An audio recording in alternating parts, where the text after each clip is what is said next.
This is the Town of Cambridge Development Review Board meeting. We have two hearings tonight. Both of those hearings are final in nature.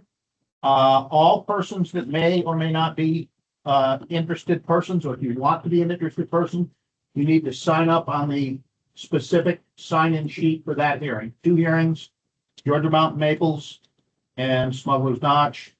Make sure you have signed in. That will preserve your rights as an interested part. So we need applicants, consultants, and any interested person to sign that sheet. Okay, we have both hearings tonight. We're going to start with the hearing that's warned first. Those of you that are here for a secondary hearing will have to have some patience with us. Bear with us while we get through the first hearing, and we will acknowledge you. I'm going to tell everybody the way things work in general is that after our introductions and formalities, we will have a period of presentation by the applicant with the maps here at the table in front of the board.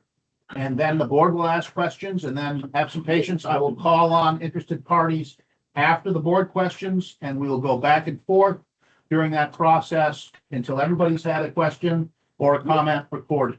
This is being recorded. This is a quasi judicial process, so please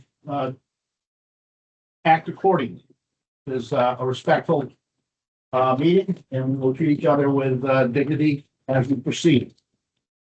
I'm going to introduce the board to start with. My name is Jonathan Wood, and I am the board chair. Laura Miller, board member. Tammy Listerberg, board member. Gregory Johnson, board member. David just announced the DRB system. And I'm Dan St. Cyr. I'm liaison to the select board for these folks. And our AV specialist. Okay.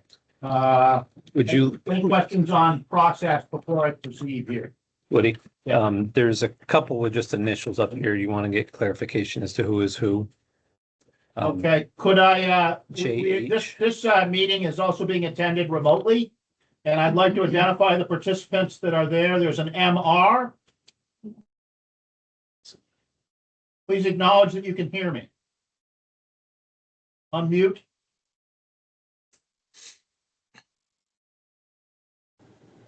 Are you guys talking about me? Is that Matt Robinson? Correct. Oh, sorry. I only heard the initials. Yes. Hello. Yes, I can hear you guys loud and clear. Okay, thank you very much. And LH. Hi, everybody. This is Lisa Howe. Thank you. Lisa Hall. Hal. Howe, H-O. Howe, Howe. Which case is she? She's here for Smugs. Yes, I'm from No. Bronx. So both of you are participants in the Smugs case, so you have to bear with us. We also have No a problem. JH. A JH? Yep, Jason Hall from Smugglers. Okay, Jason, thank you.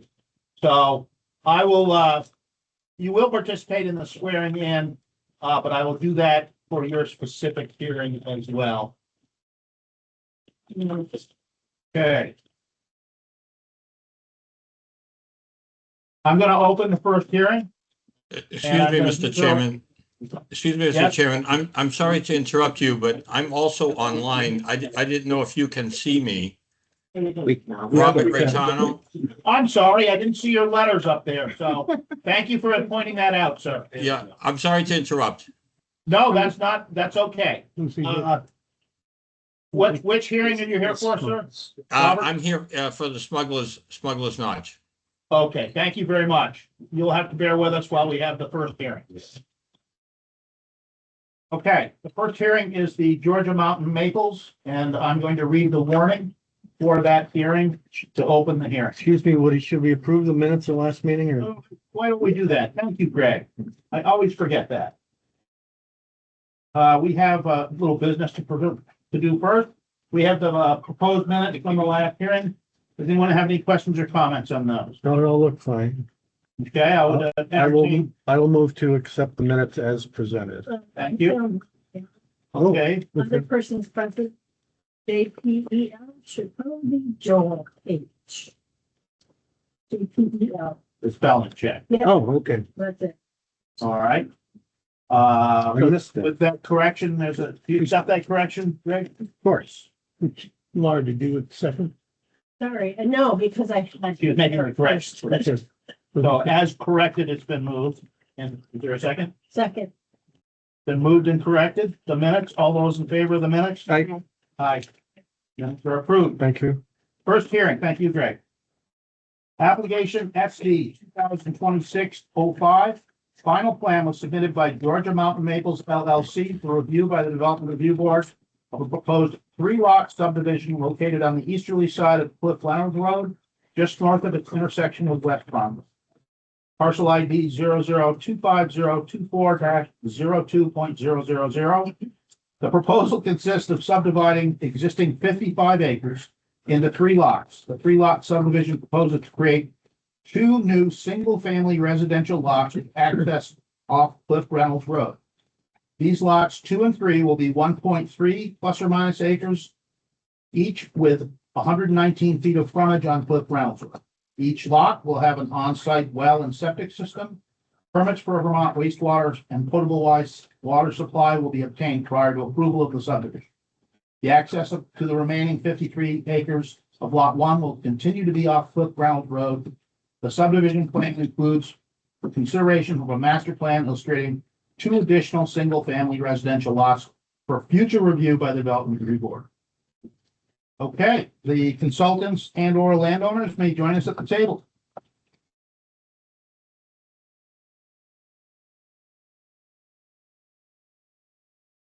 Gentlemen. Good evening. So for everyone here, interested in this hearing, I'm going to swear in both the applicants, consultants, excuse me, and or anyone else who wants to ask a question or is an interested party. So please, all of you attest to the following statement, that the information you are going to present tonight is the truth and the whole truth and nothing but the truth under the pains and penalties of perjury. I do. I do. Thank you very much. We've gotten your information. I'm going to also ask the board, before I proceed any farther, if the board has any conflict of interest to declare. No. No. Okay, any ex parte communications to declare? No. Hearing none, we have your written material and printed maps. Thank you. If you do a brief presentation and refresh your memory. Sure. Be happy to. I'm Joe Fleming, I serve the Larry Burke. Brian Courier, Larry Burke, project engineer. In February of this year, we came in for a three-lot subdivision for sketch plan approval, and we went through the pretty much the same delivery and received favorable comments from not only the DRB but also from staff and so on. And regarding those comments, we have a list of things to consider and work on between now and then, and we have. Just briefly overview again, we're doing a three-lot subdivision with two lots with a shared driveway. We have obtained our wastewater permits for it. We've also had wetlands delineated by Fitzgerald Environmental. Shannon from the State of Michigan Natural Resources approved the delineation in May 28 of this year. We also have met with the town highway foreman regarding the power line extension. We got his approval. Last week I attended the select board meeting and presented the power line overview of what we want to do and so on. The select board concurred with the layout and the discussion, and we have obtained our highway access permit and work in the right of way for the power line.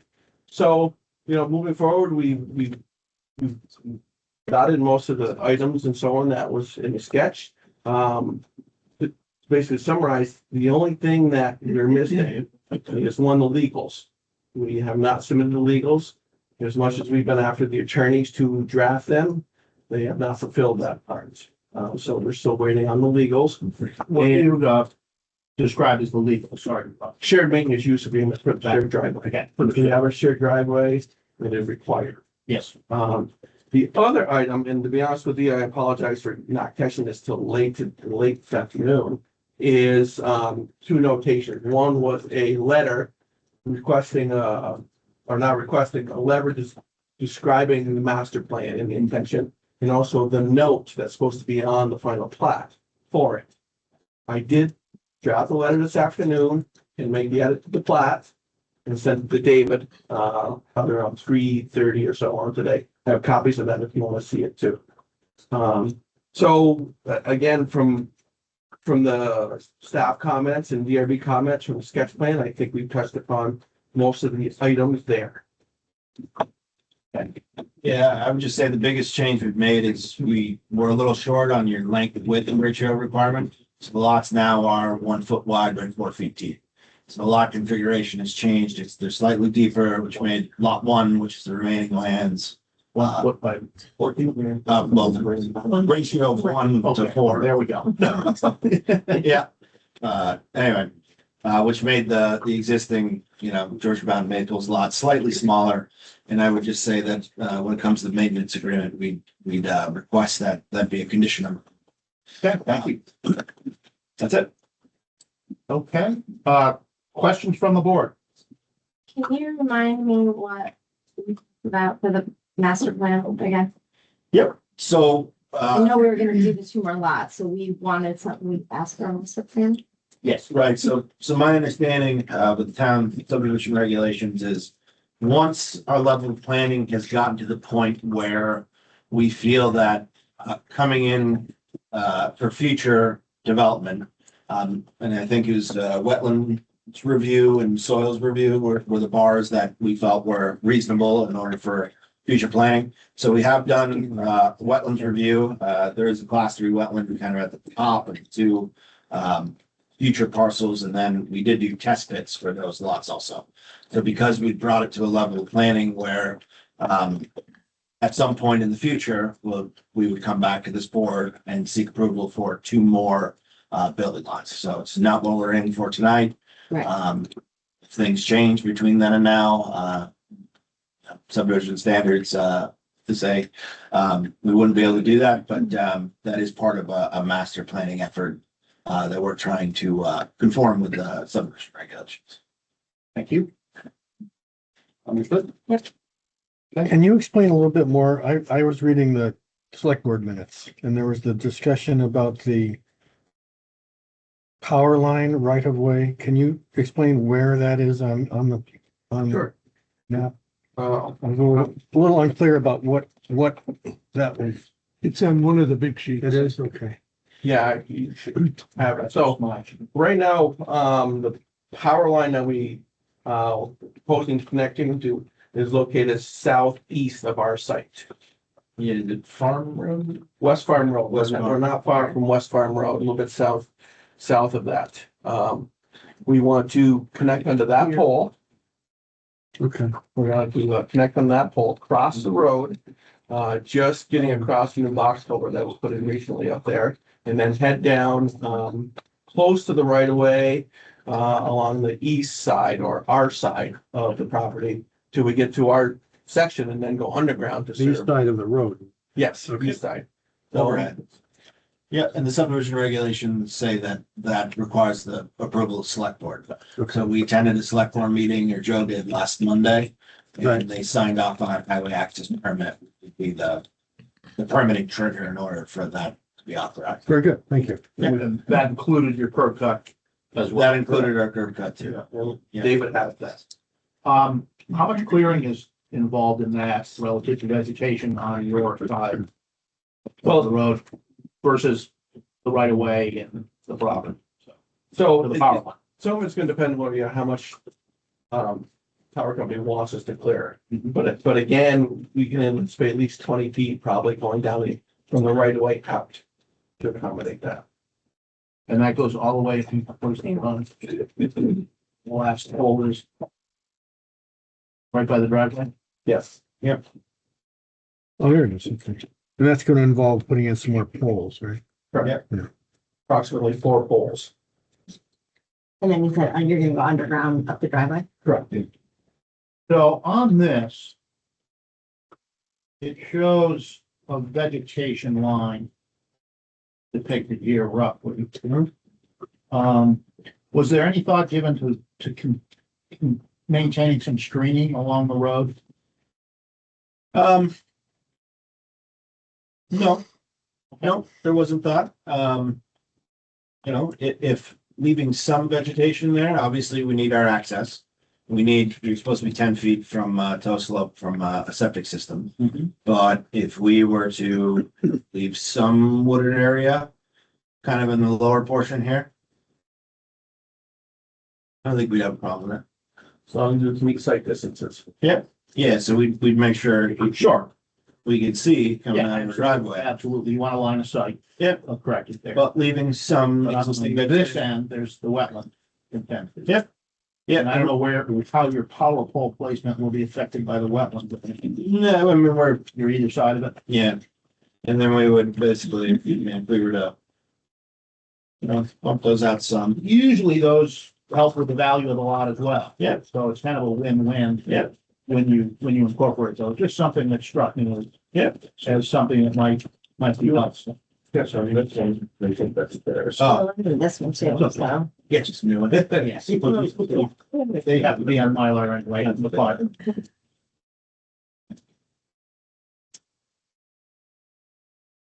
Yeah, if that was a condition of approval, the board, I want to see that, Just wondering how you guys felt about it. Yeah. It's not something we would have to discuss, obviously. No. Make sure there's a nexus to our regulations. I don't think that's a big deal for us. Couple of observations, that are potentially not relevant because, one of them is in the corner here where the brook crosses, and I see it depicted on your drawing. It's up. So it's on the property, but off of that. There's a minor, logging violation that you should clean up when you're doing your site work. Yep. It's visible from the road. Yep. And there are treetops left in the brook. Yep. Which is a violation of the acceptable management practice. Yep. So that will have to be cleaned up at some point. Yep. It's, not extensive. Yep.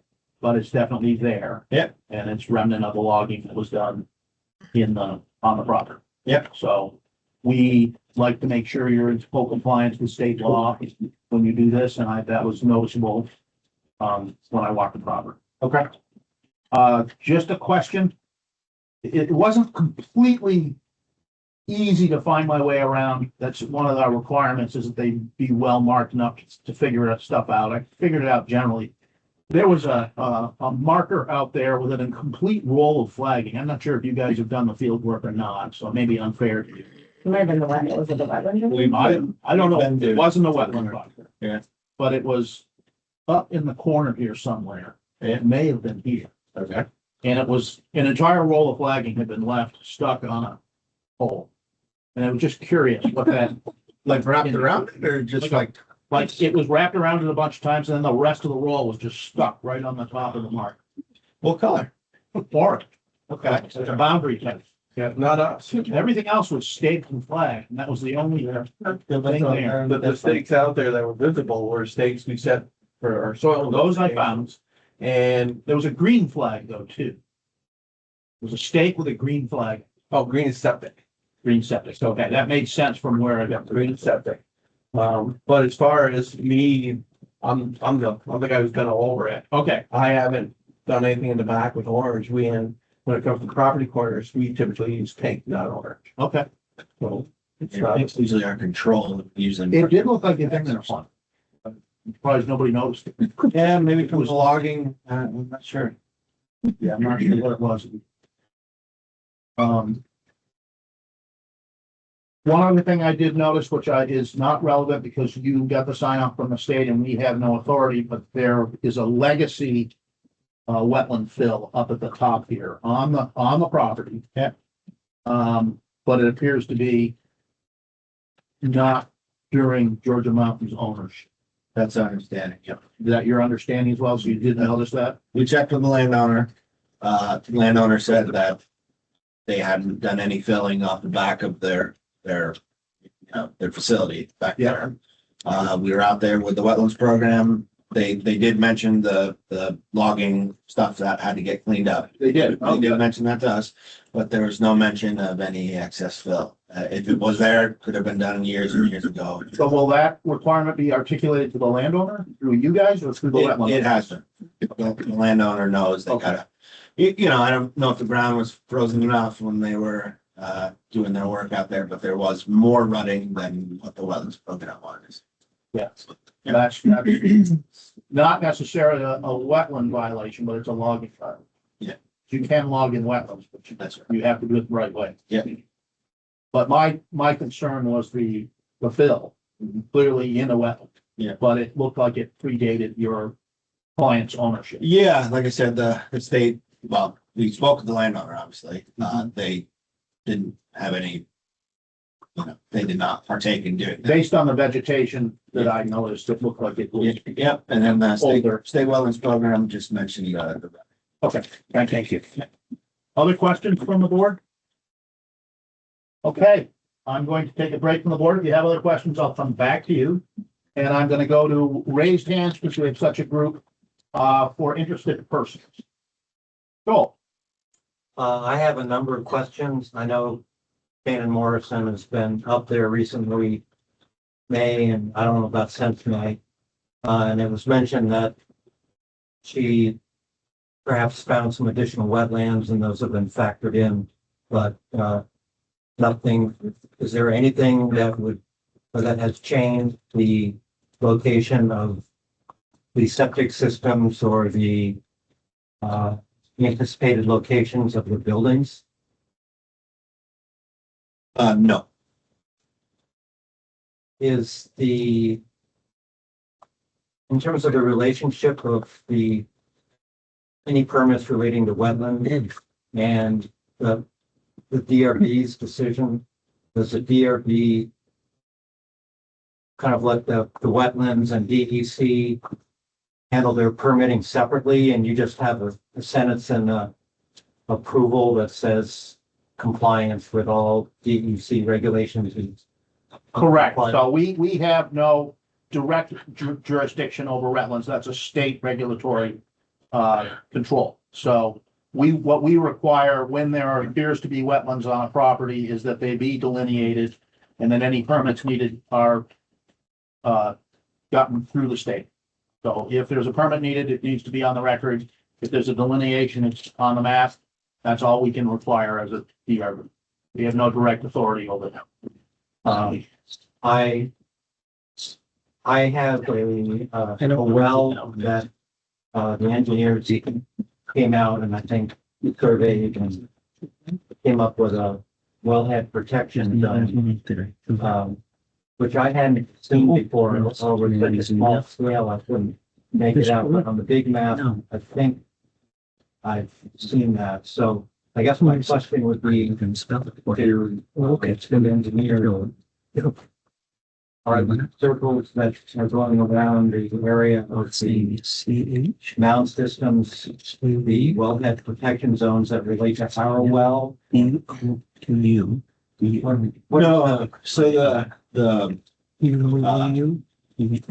isolation distance shown are associated with our proposed facilities, because that's how you notice people for overshadowing. Right, so there's no overshadowing the existing facilities on the proposed.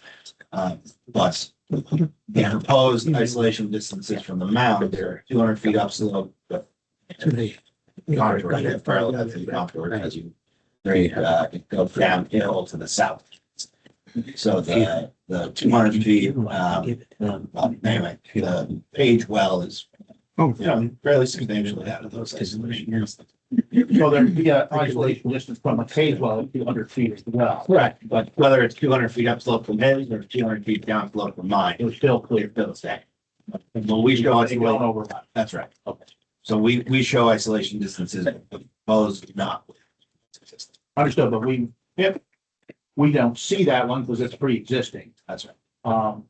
But you're stating for the record that if that was depicted, it wouldn't be overlapping with the proposed septic shield that goes onto that product. Understood, Joel?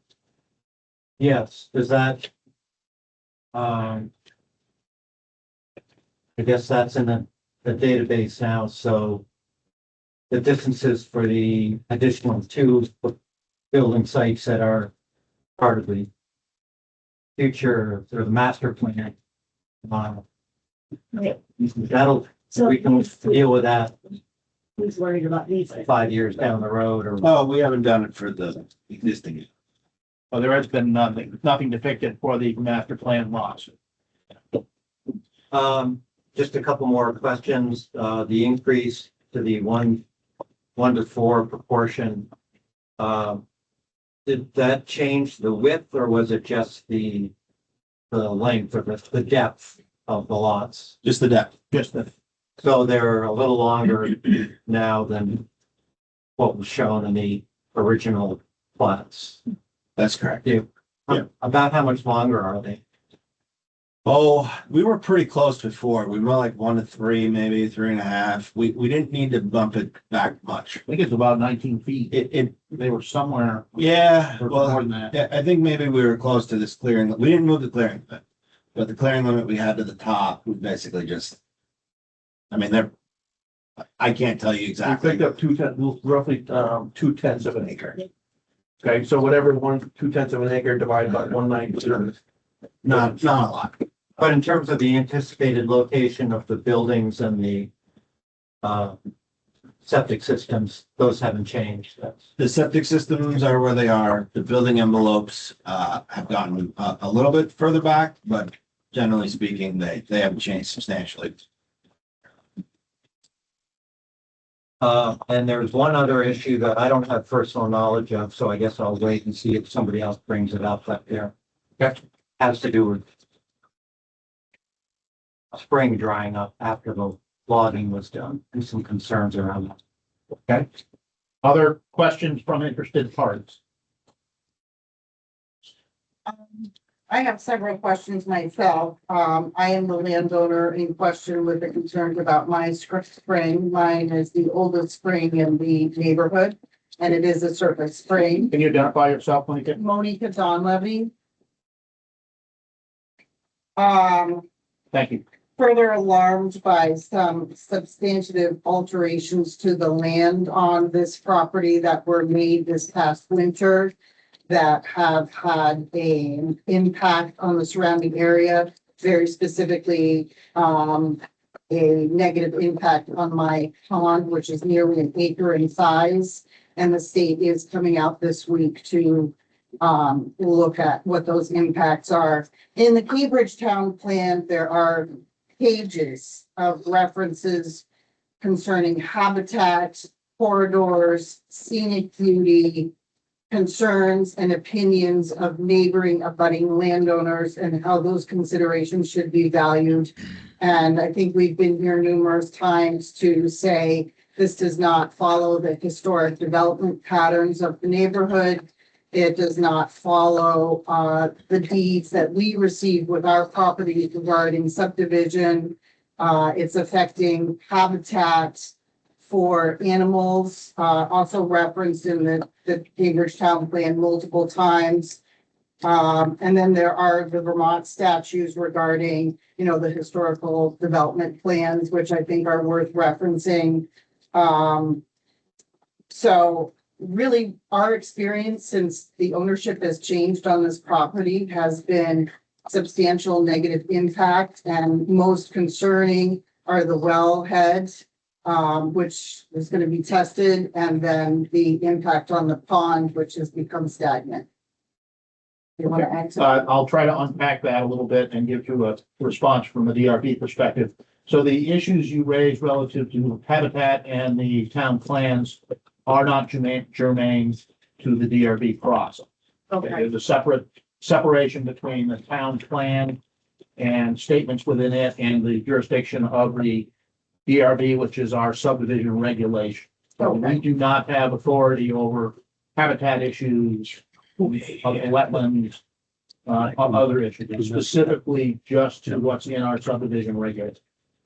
As an interested party, which you are, you can present evidence, relative to issues with your spring or your pond, but we would need to see those. To see what is that you'd have to show a direct impact from the proposed, development. and that discovery is being made by the state this Friday. Okay, and this is final hearing tonight. So And we postpone the final hearing based on further discovery by the state. I will have to check the reference in the regulations, but I believe the regulations only call for a continuance of the hearing when requested by the applicant. I can do a quick look, but that'd be my understanding. David, do you have any other different opinion on that? It's the AO. Not to clarify that, no. I know that an applicant can request that any hearing be stopped and continued to a date certain. But I am pretty familiar with these and I have not seen anything in here relative to that being a right of a interested person. You do have the right to appeal any decision based on information you have. So I think that would be, should you discover information in the future, our decision would be based on what we hear tonight. If you can identify anything with a little more specific information, we can hear it tonight. If not, you have a rights as an appellant, as a signed in the party. Yeah, as, we all did checks on, gallons per minute, and the gallons per minute on a drill well are substantially higher than on a surface well. So the gallons per minute on my well are very low, like 3 to 5 gallons, versus someone with a drilled well might have 30 gallons a minute. Or Joel, do you remember what yours draws? 60. 60, okay. So we as a board would need evidence presented at this hearing. That's the way that we're already kind of the protocol for having a final hearing. Information is presented by both interested parties and the applicant. And we render a decision based on that.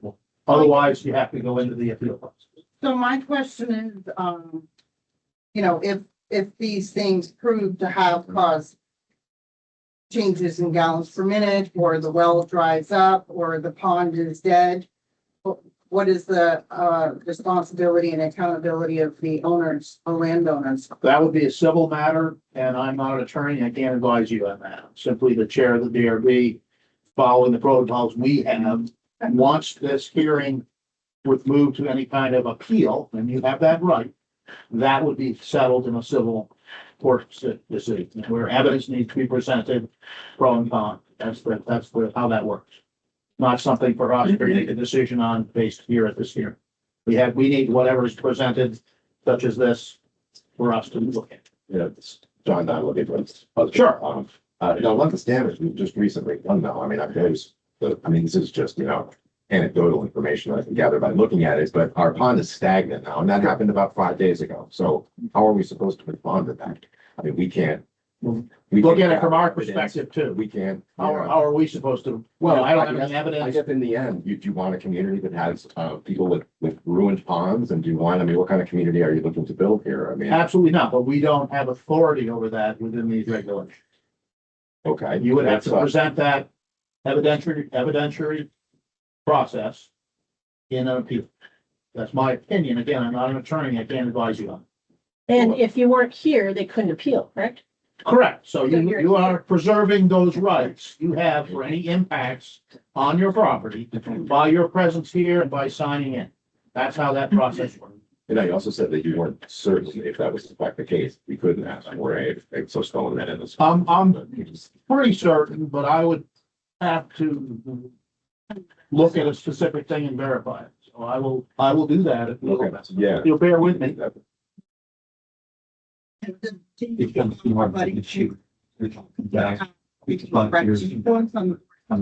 Absolutely. If you present evidence, telling me your pond stagnant, not evidence. Right. I'm not I mean, being we rude. just Blunt. gather, we only have so. We have to deal with what's presented to us. If you have a report from And we will have. a well company that said, here's the difference before and after, we could look at that. And again, we will have it, but If we don't have that, then that's put off until an appeal comes there. makes sense. I'm going to confirm the inter-party rights. Woody, while you're doing that, may I clarify one other name on here that we do not know who it is? Yes, please. Can you unmute and give us your full name, please? Yes, it's Andrea Slowakowski. Can you spell that for me, please? It's Andrea, Andrea, last name Slowakowski, S as in Sam, Lowikowski. Thank you very much. Appreciate that. Sure. What? Which case? In which case are you here interested in for tonight? The Smuggler's Notch property. Okay, terrific. Thank you very much. Joel, I did get your name and you are in and you can hear us now too? I can, thank you. All right, thank you. Folks in remote land, bear with us. We are in a previous hearing. We'll be with yours in a while. You see anything? I don't need it.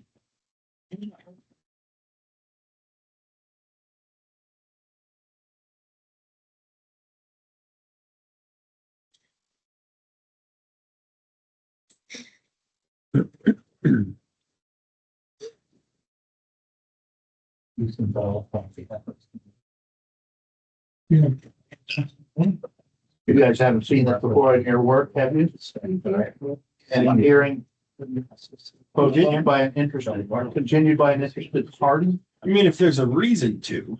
Right, it would have to be evidence to allow that. You know, what well are we talking about? Is it this one? Yeah. This one? Yeah. I mean, this well is over 1,000 feet from our most rear property line. But I didn't look at the full extent of the logging. It is extremely rare that logging would impact a well. I would agree. But even as such, logging is a allowable use of the Absolutely. property. No doubt about it, and it really is irrelevant. Might have been done some of the law.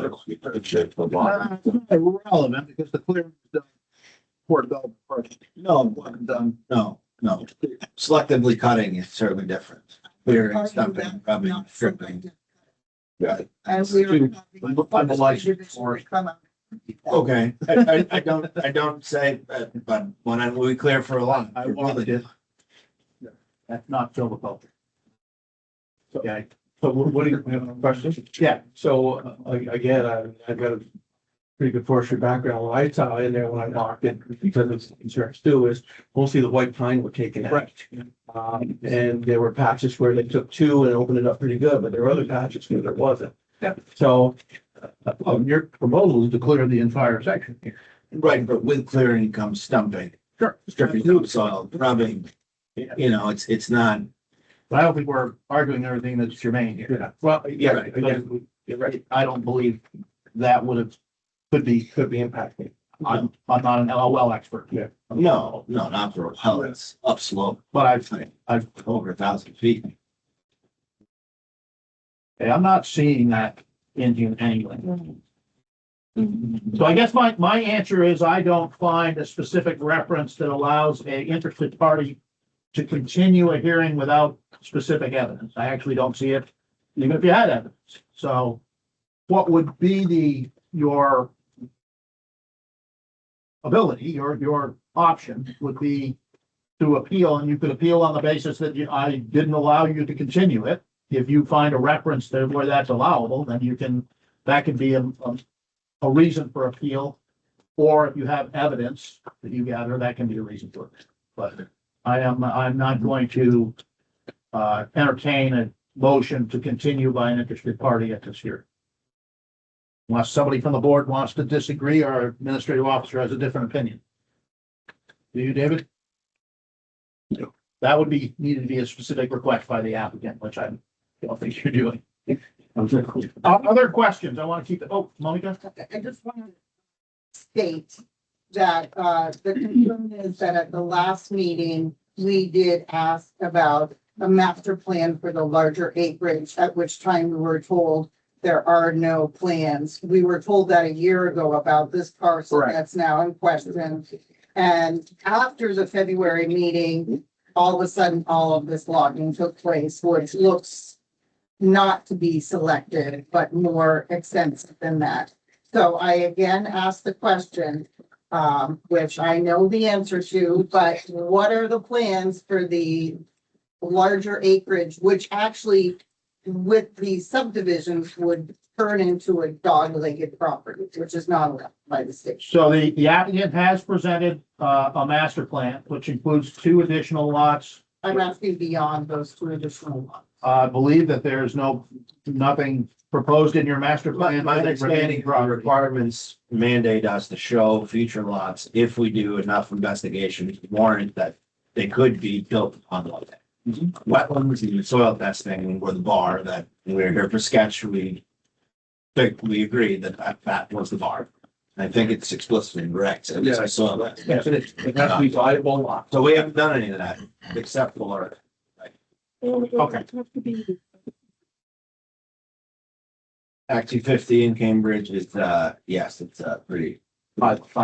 So our largest concern is that these subdivisions sets precedent for future subdivision approvals. And, No, or that's a I concern. don't follow you there. I'm not concerned. Lots, you know, and then we keep doing this every couple of years for more and more lots, and all of a sudden we've got how many homes on that 55 acres? So that's why we have the master plan requirement, is to know what's going to happen. But that is only required when there's been investigation and there's some sort of a plan. So they have done that, and they've complied with our request for the master plan. We can't speculate on what might be happening in the future. Each successive subdivision will need to meet all of the regulations that these are subject, including the ones in the master plan. They'll have to come back to us and show us what they're showing for these lots on the next year. And those will be subject to specific approval at that time.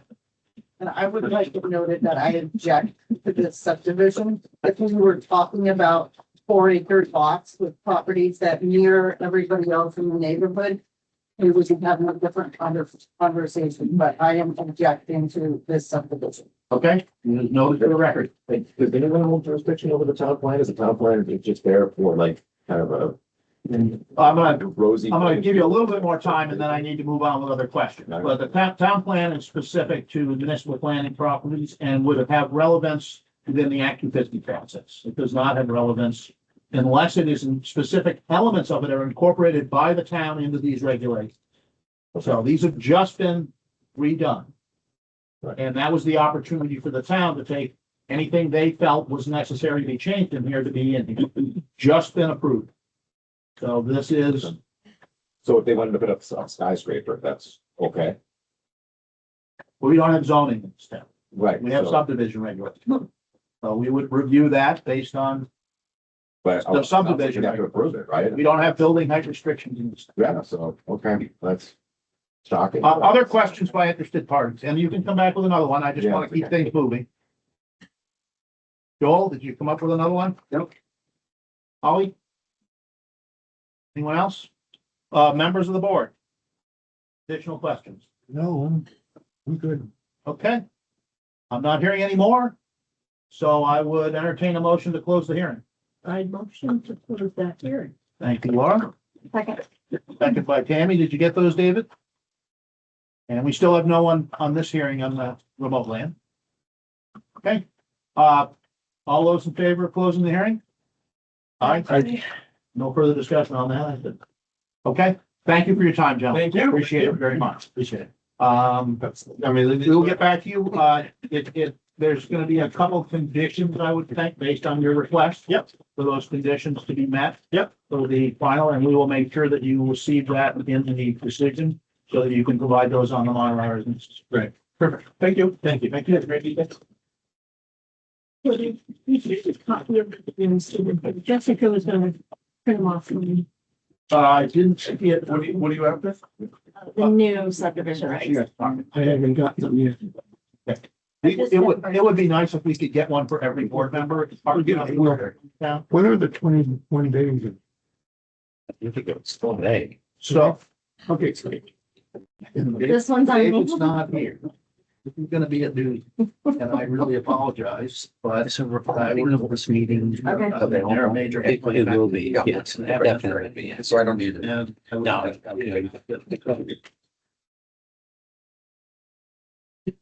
work for them. And I talked. Jessica might have done a copy of your patrol documentations for the right team to share about that. So did anybody on the board have any brief, you can, but I can still have up and stay in here. I can stay here and I can handle whatever it is for a long time. Sorry. I can be that meeting, but you know. If there's nothing there, don't worry about it. It's so much place to people that she had. I don't know, did Greg, did you want to chair the next meeting? Danny didn't volunteer, because I asked him. But I don't want to step on your toes. I believe you have seniority. to do it. I will respectfully decline. Okay. So I just. Respectfully. Okay. Thank you very much, Tim. I owe you one. Oh, we're gonna have to be careful. Remember the. That's another something to be out with. But it's. Yes, it's hard for business, need to with that. But I can use the type cannot. I can't find that, but I think you're wrong. I gave it a pretty good run there. Yeah, I'll try. I understand. We are going to try to move on to our second hearing. I want to make sure again that everybody involved has signed the sign-in sheet, both applicants, witnesses and interested parties. We have a group of interested parties in remote land. And, are you all listening? Yes. Kind of, we are moving on to the, next hearing. And there's a little protocol that needs to be explained here first.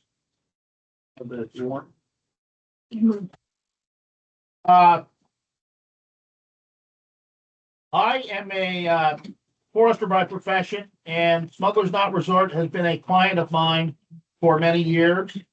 And I'm actually now transitioned to doing a little work for the new owner. So I am going to recuse myself from both voting on this application and chairing the meeting.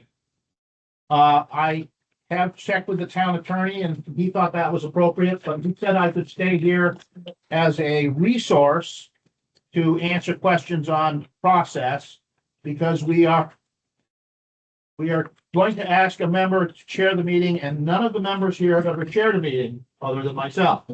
So we're in new territory, and I have full confidence that it will be done properly, but this is a little complicated and it's a PUD. So you're going to have to all bear with us on process, and I am signing out.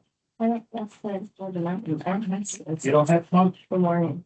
David, do we have the warning? Yeah, it's in there. It's Here it is. No, that's through the mouth. No, that's not it either. Yeah, it's. Where's the skills? Right, that's not the warrant. Is this the warrant? I guess, just written a little bit. Yeah, like that. Yeah. So, you can read the warning and then you sign in and swear in. Interest opportunity. Do you have the swear in? Everybody. No. You can just raise your hand and say, well. Maybe you can throw your voice through that part. The Cambridge Development Review Board will hold an interview at the town, the Cambridge Town office. It's located at Church Street. Interested persons may also participate remotely by computer or telephone. Couldn't you go to Smuggler's Notch Resort? Okay. Smuggler's Notch Resort. Resort has submitted an application SD/PUD 2026-06 final plan for review by the Development Review Board of a proposed two-lot PUD subdivision located on the southerly side of North Hill Road, parcel ID SNMC 001-00000. The proposal consists of subdividing the existing remaining 1,100 plus or minus acres into two lots.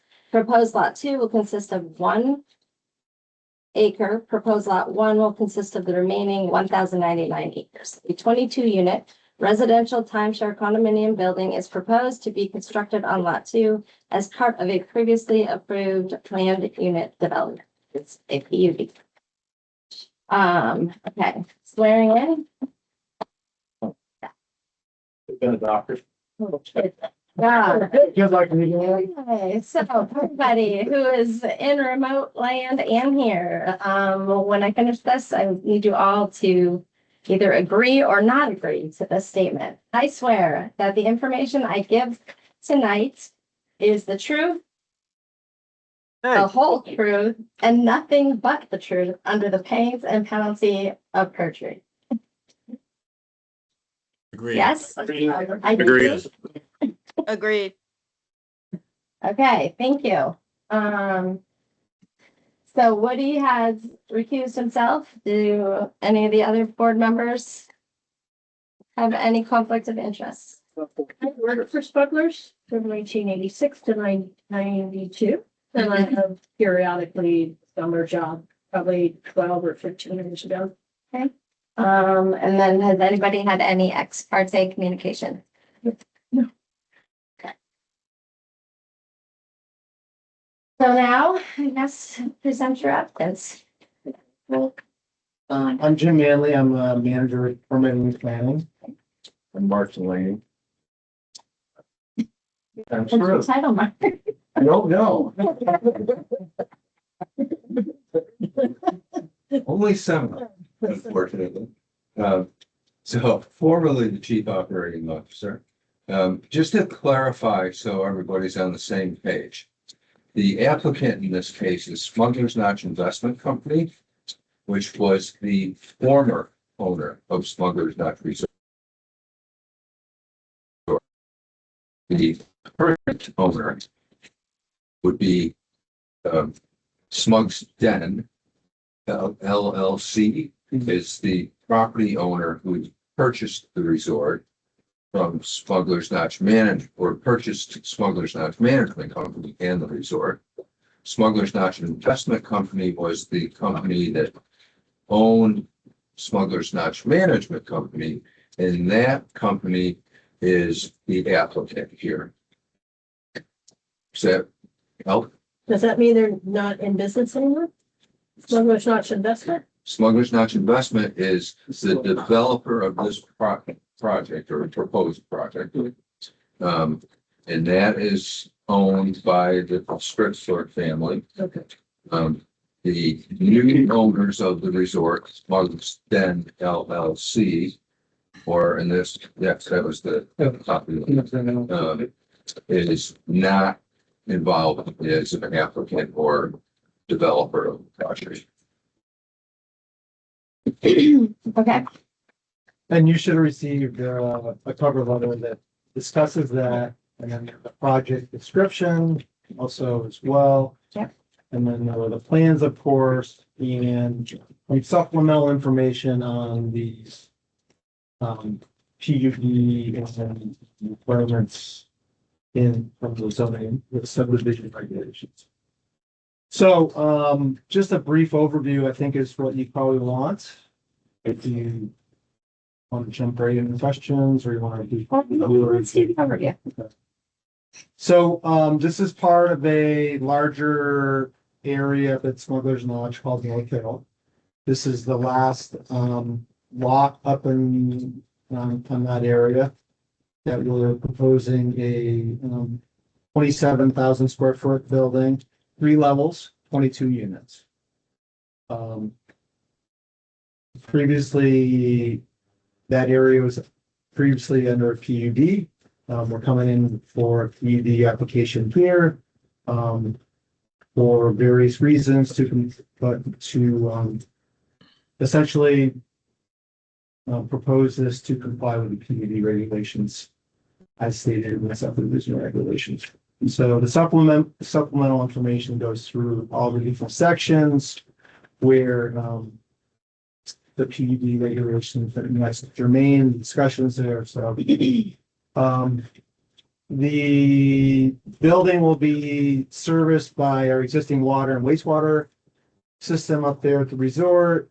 Essentially, this project is what you would call an infill project. Whereas if you look at the plans that we submitted, the overall site plan shows this building going essentially in the middle of North Hill. So it's surrounded by buildings down below, to the side of it, to each side of it, and up above it. There's 15 existing buildings up there. Most of them are condo buildings. Some of them are larger than this proposed building. Some of them are smaller than this proposed building. And some of those buildings are also maintenance or pool, community center type buildings. We're gonna have underground power, underground all the utilities will be underground. The road network is existing. This building will go in the turn that goes currently to the North Hill Aquatic Center. So all the road network exists. We maintain the road network at the resort. And the landscaping and all the property management. So that's a brief overview. Okay. Well, I think stormwater will probably come up later on, maybe discussion, but Yeah. Just as a brief mention there on stormwater and all the other related permits that we need from the state. I already mentioned the water and wastewater. We do have our existing system there, but we'll need to get permitting for that from the state, and those permits have been to add on to it. So that's all the DEC permits that we need for this project. We will be obtaining. I'm assuming Smugs has like the 3-acre stormwater permit, so you. Yes, we do. And Yep. Yeah. Laura, John, there's a question about that. I mean, I have a couple. Do we have the, it's like, just for the board or for this guy who isn't participating, do we have the PUD, like the original PUD for that, all of Smugs up there? They're in the file cabinet. They are? You can't get in there right now because the clerk's not in. Okay, who's here? The previous. Yeah. Oh. Right, so I guess, and this is just my ignorance on how it works up there with the different HOAs, you know, being owned by different people, but you're all under the same PUD. It's so confusing with who owns what building and what property. I'm just thinking in a like, Well, as the development occurred, the lots were applied for by Smuggler's Notch Management Company as the developer, as through the PUD regulation. And then conveyed once the buildings that were constructed on those lots were done. They were sold and conveyed to the associations, the HOAs, responsible for each building. So every building there is its own HOA and has its own board of directors. okay, it does. And then, so then on top of, so to add on to that question then is, you know, in our regulations, we talk about the articles of association and needing like the open space plan. So how do all of this different HOAs work together for this one PUD to have the open space that everybody is required to have? Is sort of like a confusing. So you're asking maybe like, was this the open space for the other condos and now it's not? Well, I think originally that Because it that's my probably question. was, and now it's being taken away. So I'm just sort of wondering who is now going to agree on what is considered the open space for North Hill. The open space for North Hill is addressed in the deed, which I have to apologize. I intended to bring it, the proposed draft deed with me, but I had a little issue with a car and a pool before I came. He's not kidding. I have pictures.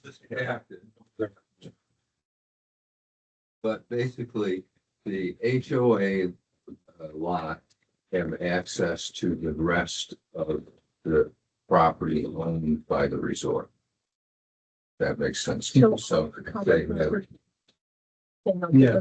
covered So all the remaining- ponds up there, the walkway, the pedestrian walkways, the pools and stuff, all the green space. facilities. There's courtroom, like, there's green space up there. That's all common land that was previously, Just north, yeah, we're just saying. well, there's that on North Hill as well.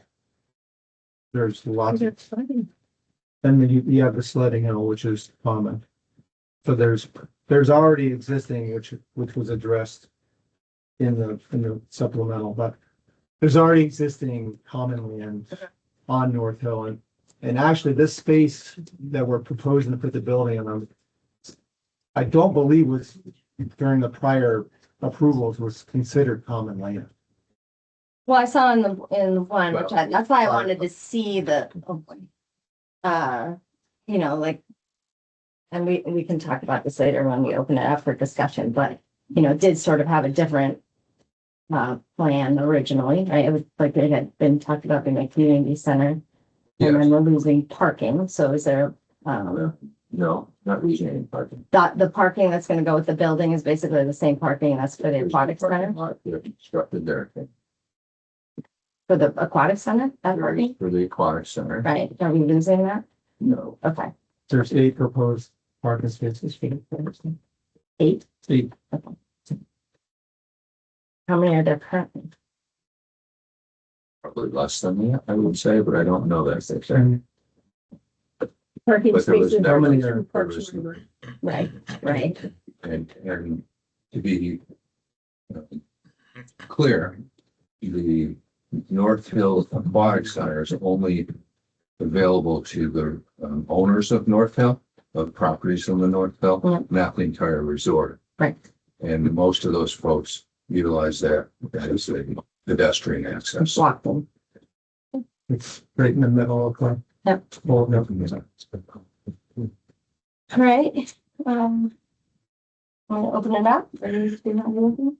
Well, I just had seen this, the North Hill project, where it said it was like a community center and that was part of the approval maybe as the space, no? Community center was never approved. Okay. There's never a lot dedicated to it, Okay. nor was it part of the subdivision process, nor was it part of the Act 250 process. Okay. Was it designated common area at some point in the process? No. Okay. Tammy, it would be good to enter into the record the letter from the Tamaracks to HOA that was received today. We did receive a letter today. Did we get it today? Yeah, and this afternoon.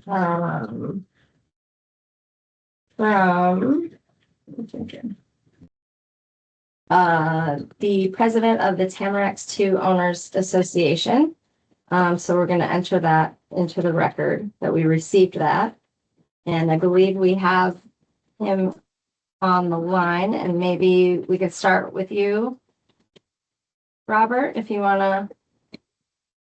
Yes, yes, take thank the you. floor. Welcome. Where is Tamaracks 2? It's the building immediately above the proposed lot. What's the big one?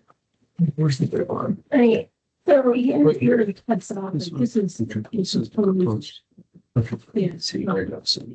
Yeah, it just doesn't shine it on. No, we have the, Hang on a second, Robert. We're getting oriented here. Now this Yeah. one. I know, we're upside down. okay, it's tasteful. Okay, Just right. proposed lots. And it does say on here, the community center. Right, So, yeah, that was in the original plan, okay. but it was Never never. approved. Okay. Never applied for, never approved. Okay. And it's thought, I thought. Okay, Robert, we're ready. Okay, thank you. My name is Robert Raytano. I go by Bob. I'm the president of the Tamaracks 2 HOA Board, which, as was just noted, we're an adjoining landowner to this project. The association is opposed to this project, and as you just noted, we submitted earlier today a draft of our written objections, and we seek party status as a neighboring landowner on this application.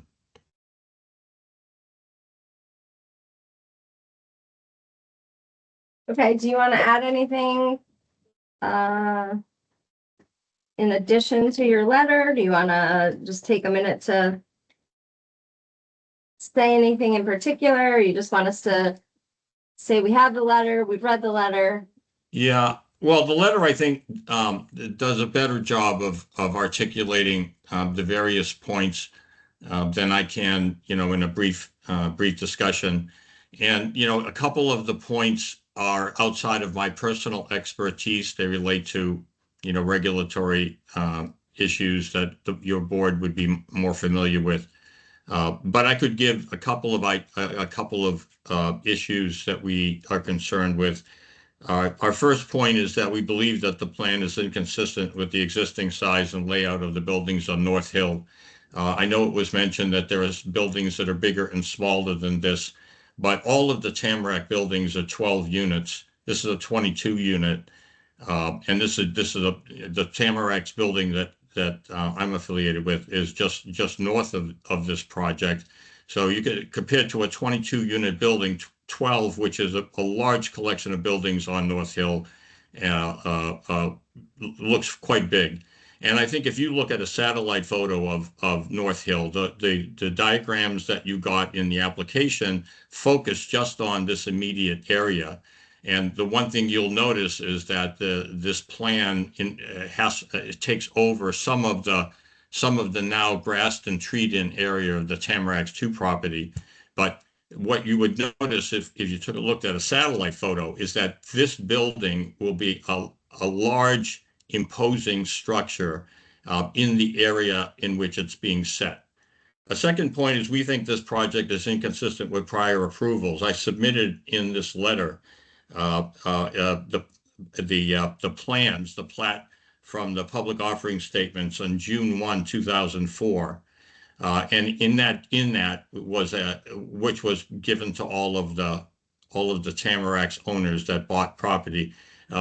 That plan called for a community center, and you can see by the plan that I attached, the community center that was contemplated was at best a third or a fourth of the size of a Tamaracks building, which, as I said, is about half of the size of this building that's being structured. So what's actually going into this space is orders of magnitude bigger than anything contemplated in earlier plans. So we feel like this building is very inconsistent with that. One last point that, again, I think is intuitive is I don't think this plan makes adequate, addresses adequately impacts on parking. We live right next to the North Hill Aquatic Center, and we get to observe how much traffic goes in and out of there and how much parking is in and out of there. And we're concerned about the parking overflow from residents that drive there, and whether they're parking in the Tamaracks 2 lot or they're parking in the Kestrel's lot across the street. I don't think the parking has been accommodated. And again, you can see this property looks shoehorned into this spot. It's an oversized property for a relatively small piece of land. And you can really see that when you look at a satellite photo. Anyway, I'll end my comments there because, again, some of the other points get beyond any expertise I have on regulations in Vermont. Thank you for that, Robert. Thank you for the So- opportunity. I have a question for Robert. Tamarack 2, what is the square footage on that building? I honestly don't know. I know that we have 12 units, as do all of the Tamaracks buildings. We're 2 levels above ground, 1 level below ground. So in terms of our, height, but I don't know the actual square footage. Okay, so are they all 2 bedrooms? No, there's a mix of 1, 2, and 3 bedrooms. Okay. Who owns the aquatics? It's owned by the North Hill Aquatic Center Association, I believe. Lisa Howe, is that? No, that's not true. It's owned by all the members. Excuse me. Yeah, go ahead. Lisa? Yes, it is owned by all of the members of North Hill. So the new building would be part of the North Hill community and would assume their pro rata share of the cost of operating the North Hill Aquatic Center.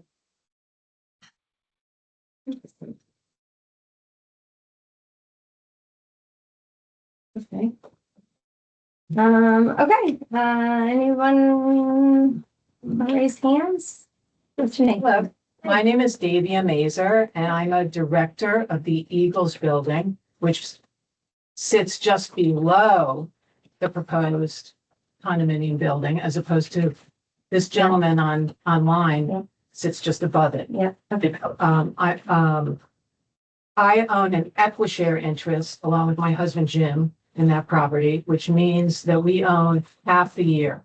And we spend usually about 10 weeks in our unit. So I just say that in order to differentiate our building, which is completely equishare, each person owns half a year, from the typical timeshare, which apply to many of the buildings on the hill, and people will only own 1 to 2 weeks, and many of them are window buildings.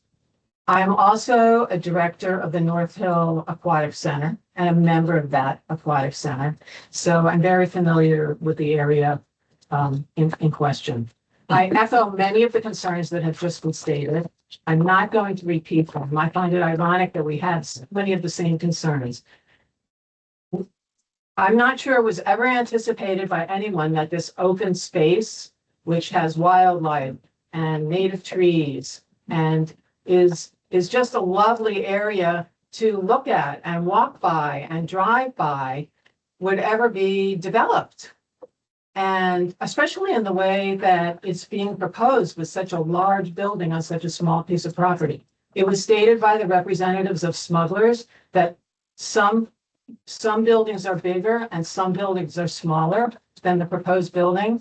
But I believe the fact is that the only bigger building is the building at the tippy top of the hill, which no one ever sees, was built for Wyndham and which is a Wyndham building. I don't know how many units, but the rest of the buildings on the hill, our building's 6 units. The building next door, Kestrel's buildings are 8 units. The Tamarack, 6 units, 6 units. Tamarack's is 12 units.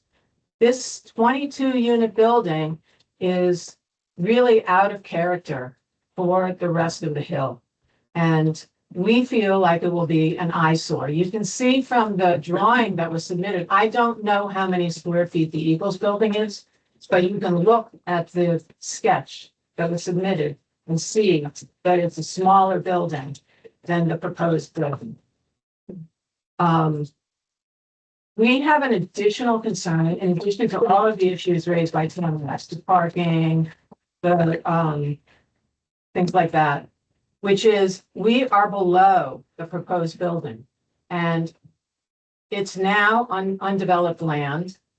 And we are concerned that the water is going to run down the hill, no longer being absorbed by the open space into our parking lot. And we're concerned about flooding, frankly. And we have questions about that. We have concerns about that. And we also question, it was stated that this property is all community property, that everything except for our building is community property, but we pay to maintain that property. And we feel like we should have a say in what's being done with that property. That's another concern that we have. We also don't have any information about what this building is going to be. We've heard things around the resort that it's going to be a Wyndham building, that it's going to be a hostel, that it's going to have some sort of outdoor theme. We don't have that information. We would like that information. It's all a big question mark to us, but this is our vacation home. We are just below this building. And we just feel that the density of it, the size of it, the scope of it is out of character with every other building on that hill, except for the large Wyndham building at the top. Thank you. Thank you. Jim? Thank you. I wear a couple different hats. One, I am the president of what's called the SNOSA Associations. That's Smugglers Not Share Owners Association. And that is a not-for-profit association that combines likewise ownership that Davia mentioned, where you're differentiated from the timeshare. These are family share, 16, 17 weeks of access in some of the buildings, and then in the EquiShare, 24 and 25 weeks of access. Those buildings are Kestrel's 1 and 3, Owl's 1, which is further up on North Hill, and Eagles. There are several others, but they're not germane to this conversation. They're on the West Hill and in the middle. So I represent those associations, as well as being president of what's called the SNOSA Management Company, which was a not-for-profit formed and owned by those associations to manage their property, moving away from Smuggler's Notch management. Okay. So those are the hats that I wear, and there are objections from each of those associations in regards to this project for all of the same reasons that were just illustrated. I'm gonna apologize. I'm sorry. Can you say your name for me? please? Yes, sure. James Mazur, Mazur. Sorry about that. Okay. Okay, so about again going to get into all those same arguments, but I would like to address to the applicants their comments that there will be no additional costs for wastewater because as that North Hill was developed, we were charged extra charges for infrastructure that was put in as those developments were constructed and then inhabited. And we want to make sure again that there's that is the case, that the existing infrastructure will handle the wastewater and there will not be any additional charges. For the record, we never said there was going to be any additional charges for the wastewater. You haven't said that. Did not say that. Okay, you said you were going to use the existing infrastructure though? Yes. But we didn't broach the subject of cost. Okay, fine, fair enough. Okay. But then that is a concern then. That they're using the existing infrastructure, but then potentially charging more money to the additional to the other owners. I don't know if that's going to happen. Hypothetically, if the system needs to be upgraded or something needs to be done, but. Okay. Both the water system and the wastewater system have adequate reserve capacity to service these proposed development. Okay. I might also, just to clarify on behalf of the applicant, the purpose of the subdivision regulation is not to approve the building.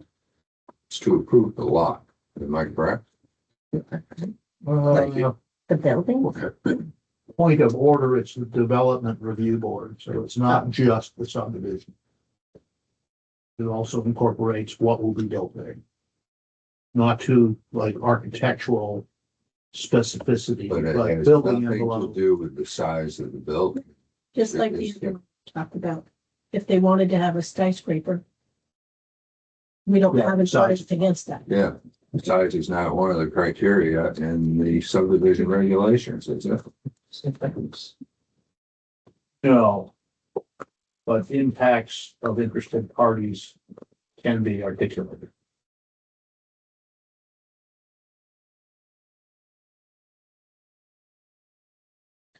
I would also like to just confirm a statement that was made by the applicant that there are common areas that are used by all the owners on North Hill, and that they include the walkways. And I would like confirmation they include the parking lots, because our investigation of our blueprints say that our ownership ends at that blueprint. Sidewalks, parking lots, backyards are all owned by Smuggler's Notch and are we have an easement to use those, by buying in to the declarations. Is that a correct statement? That would be my understanding. Okay. Just want to confirm that. Just to be clear, I'm not the attorney. I understand. No, it's just odd because we pay to maintain all of them. Right. Correct. We pay to maintain it, but we don't own it. Own it. Right. Is that correct? But you have the right of use. We do, but we pay to maintain Right. 100% of some of that property that we do not even I own. don't think you pay 100%. In some cases, we do. But I don't know. Okay, but that's not really germane to this, this hearing, right? Um, No. right. No. I mean, Okay, it's but I very did want that on the interesting record. to figure I out did want that on the record about the ownership and the easement. The So RBR are not necessarily, they're not owned by, correct. By the buildings that they serve. That's correct. Same as the roads. we pay to plow them. The parking lots.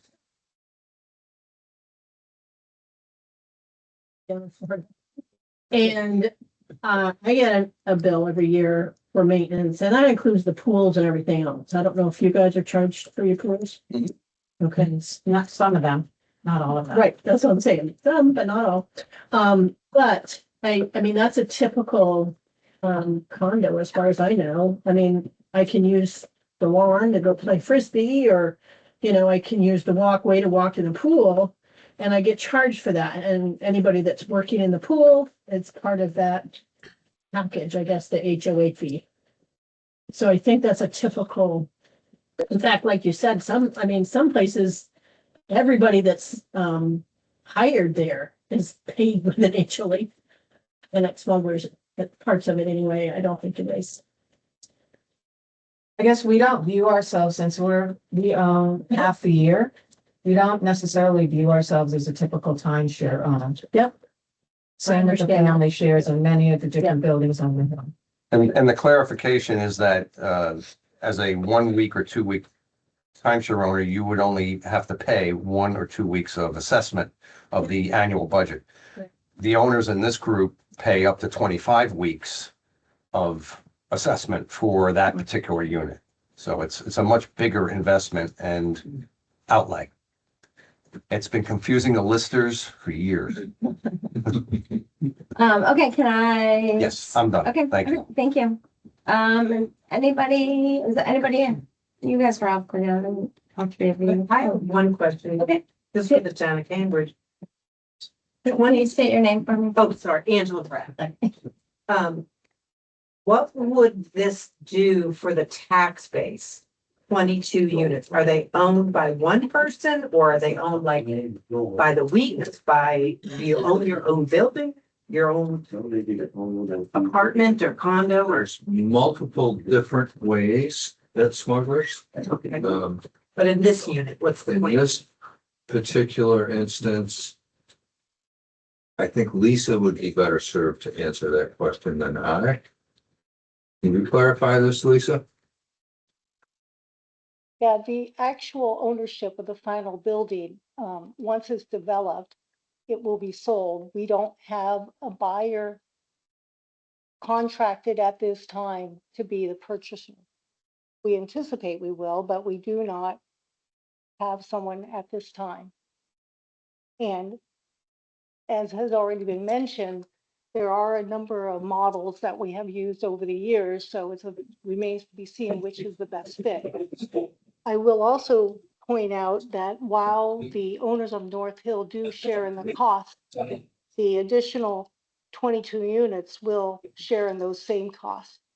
So there is, a greater base for which all the costs will be distributed. So at this moment, there's no way to know what this will do for the town of Cambridge. Well, there would be property tax revenue. Which, do we have an estimate from the listers yet? We have a preliminary estimate, first. Yeah, we do. we just came from an appeal with the listers, and the listers are saying that it's very difficult to value these timeshares, and many of them have no value. They can't be sold. They're being given away.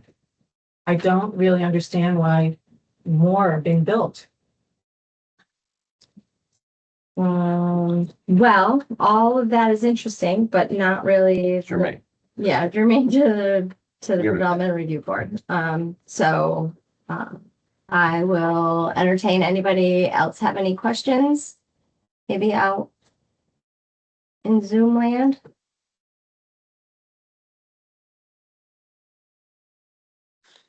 What is I have a question. Okay, Joel, right? I'm just curious what we're talking 3 stories. Where does the finished floor of the first story, where's that elevation?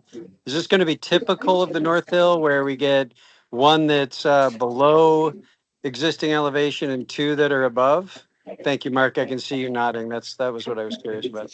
Yeah, it's the standard design, if you will, where you enter the middle floor from the parking lot on the uphill side, go down a flight and then up a flight. Thank you.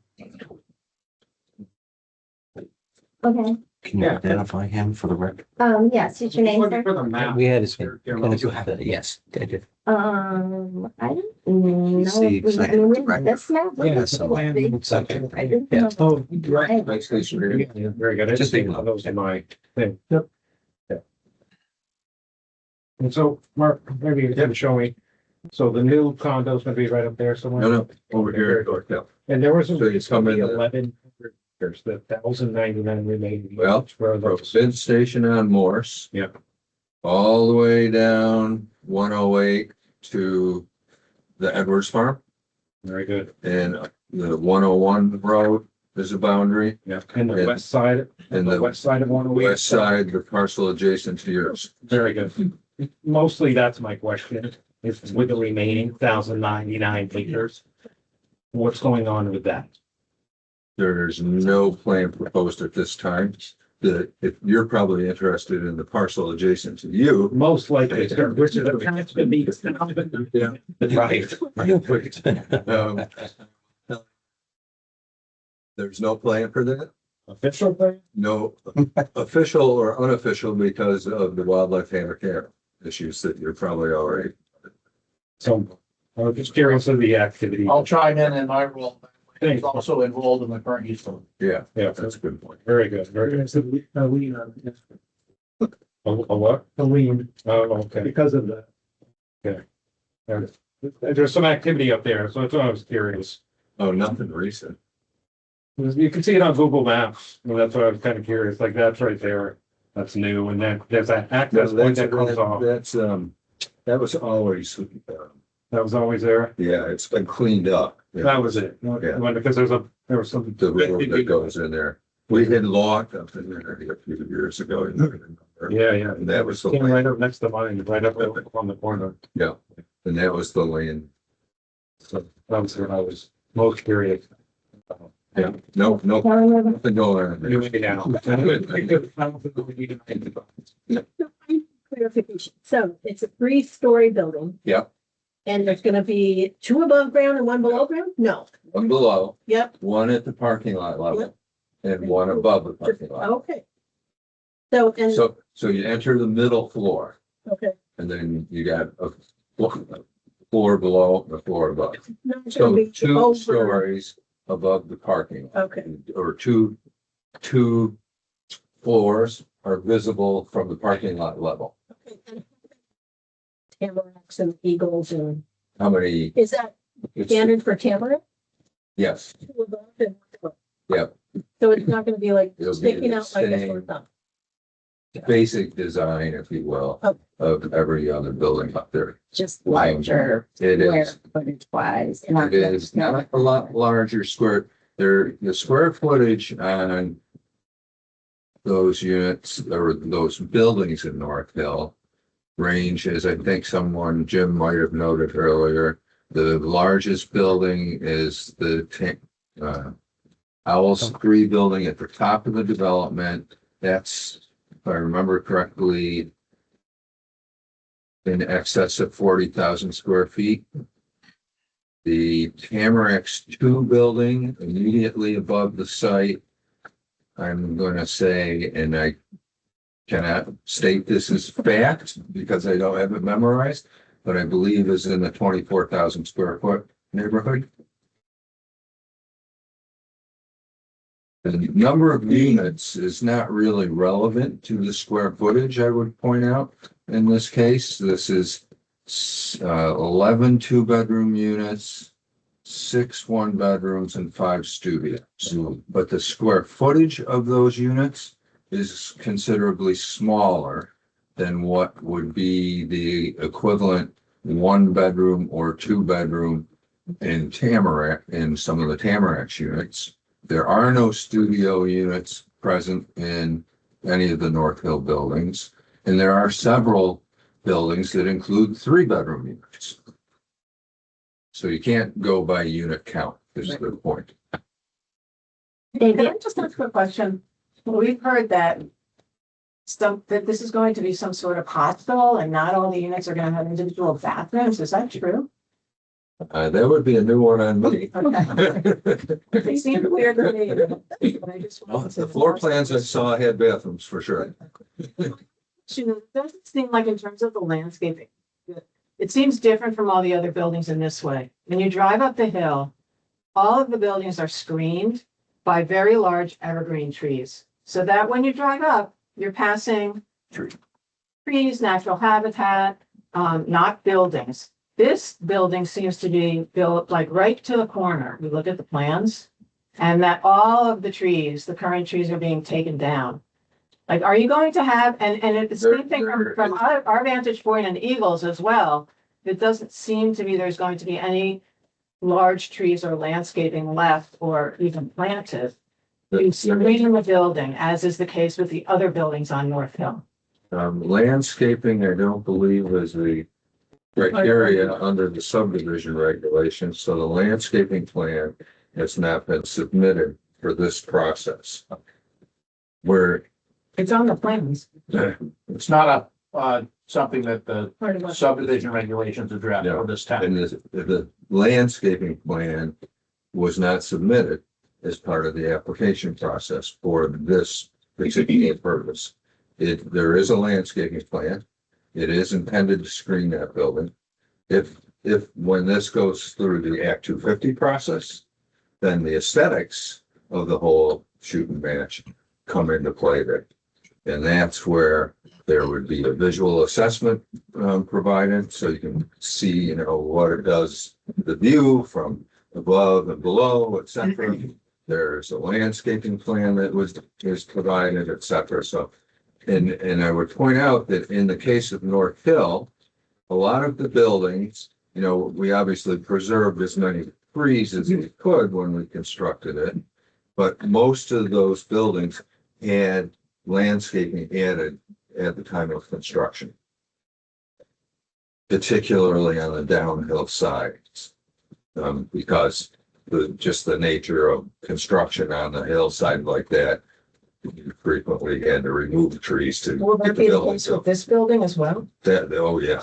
And I will You can tell be- you, I, in my professional life, work a lot with the stormwater folks at the state, and they're gonna be required to do a significant amount of stormwater retention with a building like this. Oh, actually, And a real parking lot. Does the aquatic center?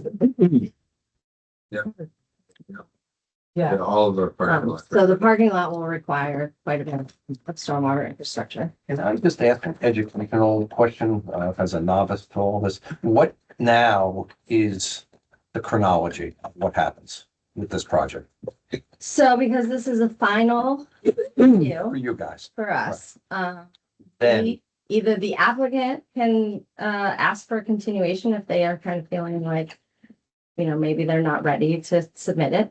We decided tonight that interested parties cannot ask for a continuation. The board can, We can, pending like, documented evidence. but assuming approval, where does it go from here now? do you want? Or is I was gonna let you go, doing such a good job. I just, I could go. To make a decision. So after we close the hearing tonight, everybody leaves and we go into a deliberative session and we make a decision if we're gonna approve it or and we have 45 days to do that. I don't think it's ever taken us that long to do that. And then regardless of that outcome, the applicant can appeal or interested parties who are here and have signed in can appeal. That's it. Good job. That's 30 days, yeah. Okay, right. after the town, that's when the real fun starts. That's what I'm talking about. That's what's on the chronology of where it goes from here. We have to get, That would be a Mark question. we have to get wastewater disposal water supply permit. We have to get a stormwater discharge permit. We have to get a construction general permit, which is like an erosion control permit. And we'll have to have, of course, an Act 250 permit. And then the building itself, in addition to having Act 250, needs to have a Department of Public Safety building permit, which is more to do with, doesn't meet code, building code and stuff. Is there a timetable that is there of when you want to break ground? Well, if, which is a big if, all the permits fell in line, I think the idea was that the site working foundation would go in the fall, and then the building erection would occur in the spring, starting in April. Try to use the shoulder seasons to limit disruption. Yeah, so all we're deciding tonight is if they can subdivide that 1 acre. And our decision would be, some of those permits Mark mentioned would be referenced in the town decision. That our decision is contingent upon them receiving their wastewater permit and their stormwater permit and those things. So they have to have those in hand before our decision, even though we issue it, is relevant. It doesn't And take. so as noticed, people in this meeting going forward for those permitting processes, we will be notified? You will. Yes, you will be. Yeah, okay. Yeah, that's what I just want to make sure that rights are being preserved on behalf of these associations. That's all. Right, but just be aware in this process, once a decision is issued, all interested parties and applicants have 30 days to appeal the decision. Then they have to have cause. And then But it the goes cause based on the subdivision issues. Right. based on our subdivision. A lot of this is not There's germane. all of that other stuff that Mark mentioned Gotcha. has its own appeal process. Exactly. Okay, thank you for that Yeah, we have a clarification. lot more materials I will be presenting. Right. Like the Yeah. aesthetic plans, the view. She'll be a meeting with us. Yeah. There'll be meetings. We have a meeting that we're scheduling with you guys. All the erosion control, the landscaping plan will be a big thing that we'll be reviewing. Okay. Just to be clear, just to clarify, you did that with all the other buildings, right? This is Oh, yeah, this. so that's what I'm saying is you've done this before to the buildings that you guys own and all the other buildings had to go through the same process. We're just one stepping stone. That's correct. That's right. David, did you want Well, to? I'm a little nervous to say this, but I say it strictly to preserve rights at subsequent levels, which Mr. Chairman, you're a very fine gentleman and I appreciate that you're here, but I think, given that you recused yourself from the hearing, that it was not the right thing to do to sit and give procedural advice, to remain in the hearing, to be reviewing the records. I think that you should have dismissed yourself from the room and not been a part of the hearing. And again, I only say that in case this is a point on appeal, just to create the record. Well, thank you for that, and I appreciate your opinion. I was extremely aware and cognizant of that, and I had a long talk with our town attorney prior to this hearing, based on my understanding that it would be a contentious hearing, and I was advised, do exactly what I'm doing. Recuse myself from voting, recuse myself from chairing, but specifically be a resource for process, because we had nobody who had ever chaired a meeting. So that was all cleared directly with our town attorney. So I appreciate your opinion. And I hear Letting you. you know. Madam Okay. Chair, could I make one point? Is this Robert? Okay, yep, sure. Yes, I just wanted to make one point that I think the subdivision creates a significant risk for the North Hill community in that it creates a legally separable neighborhood and independent of what's agreed to by the parties today, it becomes an asset in the Smugglers Investment Trust that can be sold to other parties. So what is really being created by the subdivision is a 1 acre neighborhood in the middle of North Hill, where North Hill has a single purpose, a single ethic, and this is now a separable asset that can be sold just like any asset in the market. And I think that's a significant risk for the North Hill community and all of the homeowners on North Hill, not just Tamaracks too. Thank you, Madam Chair. Thank you. With all due respect, there has to be at least 3 different ownership types, perhaps more, already present on North Hill.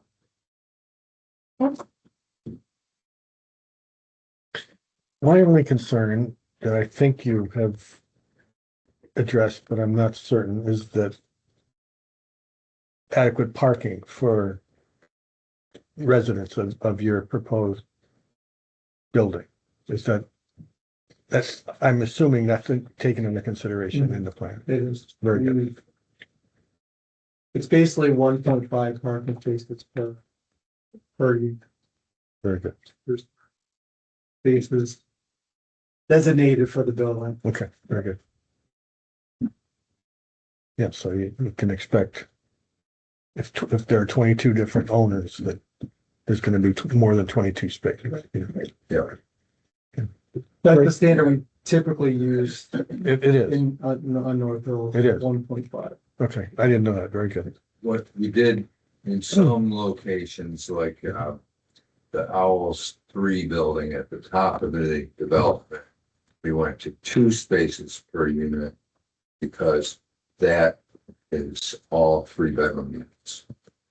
But this building being studios and 1-bedrooms, that would be pretty cozy to bring 2 families to. The 1.5 spaces that would be used elsewhere. Very good.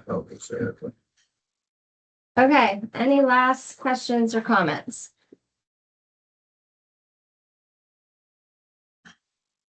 Getting dark under the Would tree. somebody like to entertain a motion? I will move that we close the hearing. And I'll second. All those in favor? Aye. Aye. Thank you for your time. All right. Thank you. Thank you, everybody. Thank Thank you. Thank you all. Thank you all. Good job. Thanks. Are we ending? You don't need the eating. I was gonna say, Tammy, Took over the job. Tammy, Madam Chair, am I ending? You get Jim.